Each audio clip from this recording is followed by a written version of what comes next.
Hi guys, I hope you are having a super duper great day. I am, thank you. It's me, Mathilda, obviously, and hi! Today I thought that I would discuss gender dysphoria. I've talked about this topic so many times, but I feel like there are so many things to talk about. This is like an ongoing thing if you are a trans person. I mean, it differs from person to person. However, for me, I still suffer with gender dysphoria. It's like an ongoing thing in my life. Sometimes it's less, sometimes it's more, and that sucks.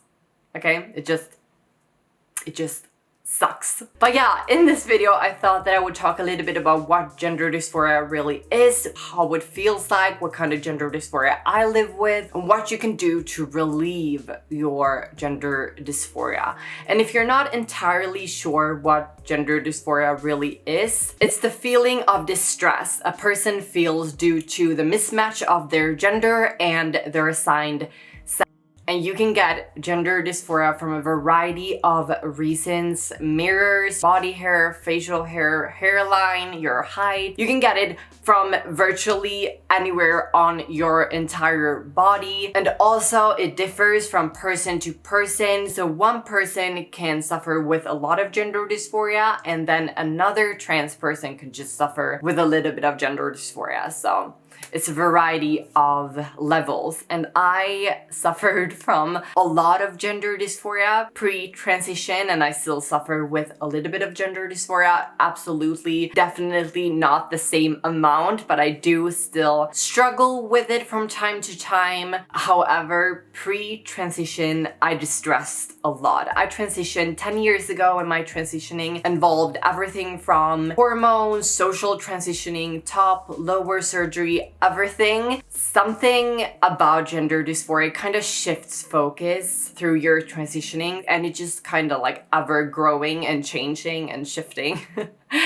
However, need to be clear, I'm happy most of the time. It's not like I did all of these procedures and I still feel a great amount of gender dysphoria. That is not at all what I'm saying. The amount of gender dysphoria is not even close to the gender dysphoria I felt before transitioning.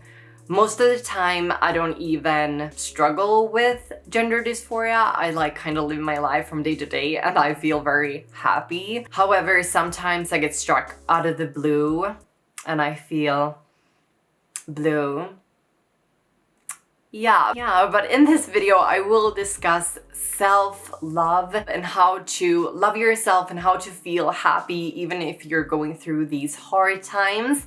And that kind of brings me to the sponsor of this video, which is Cora music. In celebration of Pride Month, because here in Sweden we actually celebrate Pride from June all the way to August, and in August we have a Pride Week, which is just like a festival, Pride Parade and all of that. And in celebration of Pride, Cora Music has a campaign with self-love and some great offers. But if you're not really entirely sure what Cora Music is, I'm going to tell you. Shocker. Cora Music is a platform that lets you use music as well as sound effects on your YouTube videos or other social media content online.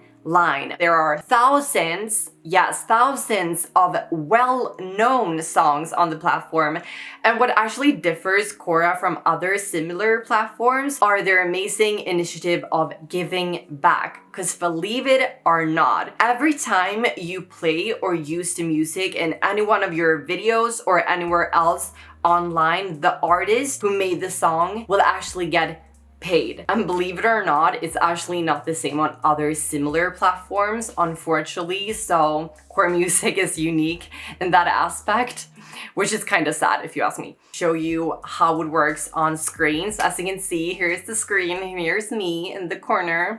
Hi guys. Hey, how y'all doing?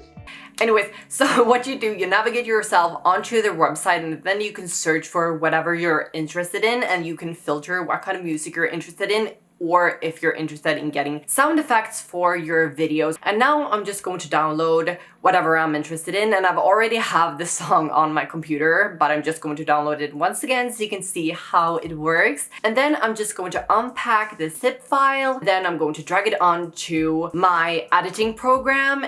And then I'm just going to lower the audio of the song that I picked out, because usually I use the songs as kind of background music or like production music in the background, obviously. That's what a background music is for. Then I can publish it to YouTube or somewhere else online and it's fully cleared. But yeah, so if you're interested in getting Cora music yourself, and I truly recommend for you to get it because they're amazing and they care about the artist, I do have a great discount for you. Mathilda 22. Mathilda 22. You will get 2 months for free. Yes, first 2 months for free if you click the link in my description box or the top comment and use my discount code Mathilda22. Thank you so much, Cora Music, for sponsoring today's video, and thank you so much for clicking and using my discount code, because whenever you support the companies that I work with, you actually support me as well.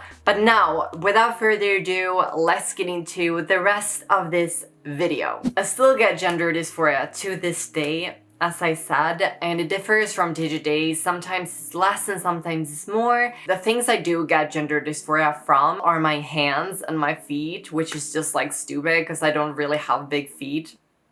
Like, I have smaller feet than some of my friends do. And also my hands aren't even that masculine. It's just like something I've thought about, and it's like, I know it's dumb. And also I get gender dysphoria from my Adam's apple. I still have a little bit of an Adam's apple because I haven't had surgery to remove it because I was scared that I would mess up my voice, and I was scared that I would have like a big scar right across my freaking throat. So I just didn't do it. And also sometimes I get gender dysphoria from my nose and my chin. It's just like, yeah, I have a few things that I still get gender dysphoria from.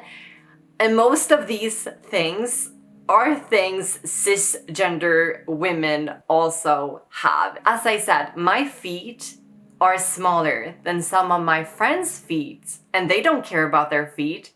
It's just feet. But for me, I'm always like trying to overcompensate over the fact that I was not born a girl. How I would describe my gender dysphoria, I would describe it as an anxiety and a great disconnect to the area that I feel gender dysphoria about. I lay in bed watching TV, having a great time, having a chill time, I'm happy, I'm enjoying life, and then I stand up and I go to the bathroom and I look myself in the mirror and I can see my Adam's apple, and I feel this huge disconnect to that part of myself. It's like it's not supposed to be there. Unnatural for it to be there, and it's disgusting. I feel a great disgust over that area of my body, and I feel like I want to take a hammer and just like smash it in and like destroy my throat because it's just like so disgusting. I'm stuck, you know, I can't take it out of my throat and it's not supposed to be there and it's disgusting and I don't know what to do, and then I'm like spiraling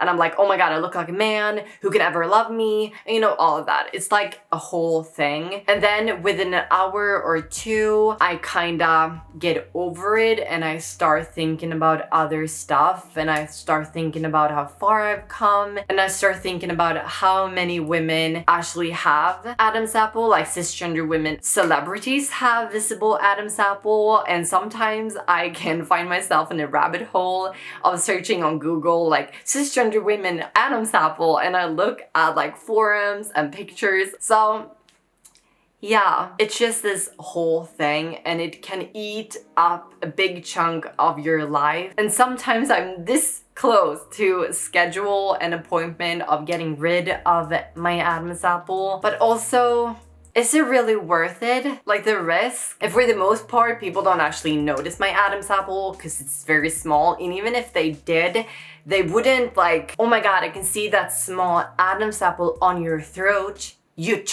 me. It's not like that. That would never happen. So it's just in my head.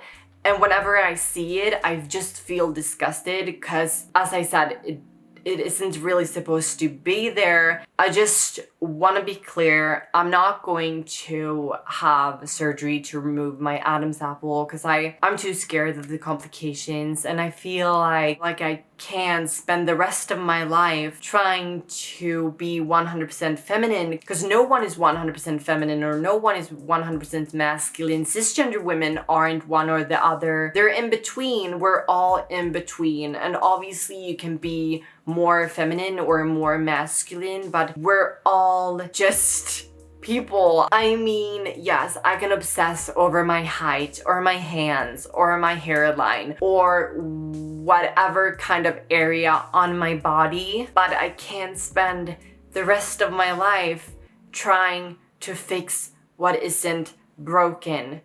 I have an Adam's apple. A lot of people do, whether you're a man or a woman or in between, but I can't spend the rest of my life trying to do whatever little thing the gender dysphoria tells me to do, because I would just spend the rest of my life under a knife trying to fix things that I don't really have to fix. Obviously, the best way to treat your gender dysphoria is to do what it tells you to do. However, I've been transitioning for 10 years and I can't do whatever little detail it tells me to do because I wouldn't have a life. And sometimes you need to take a step backwards and see how far you've actually come, and don't be blinded by surgeries or social media or looking a certain way. I don't know if you've seen it, but 1 year ago, I published a video titled I Hate Being Transgender, and in that video I discussed the feelings of gender dysphoria, the feelings of wishing I was born a cisgender woman, and self-love and self-hatred and all of that. And in that video I discussed a few things where I was talking about how to relieve your gender dysphoria and how to love yourself, and I still to this day work through those feelings. I don't hate being trans. I'm happy with who I am. I'm content with my life, and I'm over the moon happy over the friends I have, over my fiance, and just my life in general. Obviously, there are times that I wish I was born a cisgender person, but for the most part, it doesn't really bother me that much because I can't really do anything about it. I'm not going to throw away my life wishing I was something I'm not. I'm not cisgender, and I can never be cisgender. And why would I throw away my life? I only live once, and why would I ever throw that away being unhappy for something I can't change? Yes, I missed a lot of years of my life. I've gone through a lot of shit, okay? I've gone through some things I would never wish upon my worst enemy, but I can't really do anything about that because it's in the past and I can't change it. It has happened, but I can decide to keep moving forward and try to be happy over the years I have left. I have transitioned. I had the privilege of transitioning. I have the life I've always wanted. Why am I going to ruin those great years I have left for the bad ones I had in the past?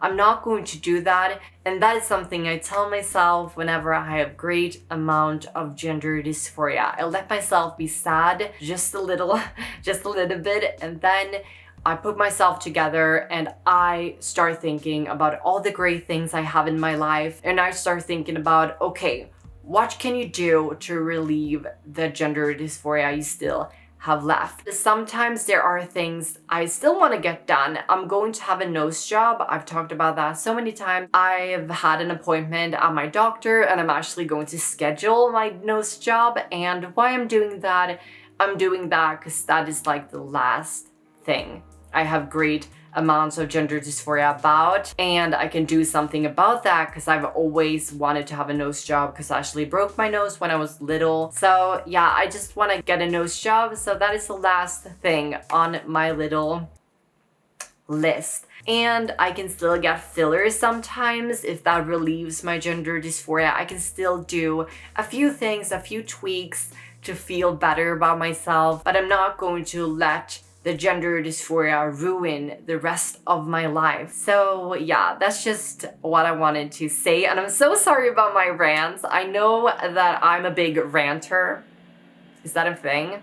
And my neighbor decided to be loud at this specific moment. But thank you so much for watching this video, and thank you so much to Cora Music for sponsoring today's video, and don't forget to check them out.